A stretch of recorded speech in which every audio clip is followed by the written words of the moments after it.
பார்ட்னர்ஷிப்கான best alternative choice அப்படின்னு பார்த்தீங்கன்னா LLB, அதாவது லிமிடெட் லைபிலிட்டி பார்ட்னர்ஷிப். பார்ட்னர்ஷிப்பில் இல்லாத 5 முக்கியமான அட்வான்டேஜஸ் இந்த எல்எல்பியில் இருக்குங்க. முதல் அட்வான்டேஜ், எல்எல்பியாக இருந்துச்சுன்னா உங்களுக்கு அப்புறமா ரொம்ப சுலபமாக உங்களோட பிஸ்னஸை உங்களோட பிள்ளைகளுக்கு ட்ரான்ஸ்ஃபர் பண்ண முடியும்.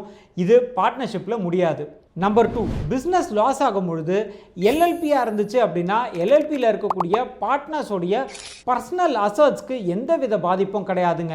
அதுவே பார்ட்னர்ஷிப் ஃபார்மாக இருந்துச்சுன்னா பார்ட்னர்ஸோடைய பர்சனல் ப்ராப்பர்ட்டியும் ரிஸ்கில் தான் இருக்குது. நம்பர் 3, நம்பகத்தன்மை. உங்களுக்கு எல்எல்பியாக இருந்துச்சு அப்படின்னா வெண்டார்ஸ், கஸ்டமர்ஸ் மத்தியில் உங்கள் பிஸ்னஸ் மேலே ஒரு நம்பகத்தன்மை, அதாவது கிரெடிபிலிட்டி அதிகமாக இருக்கும்.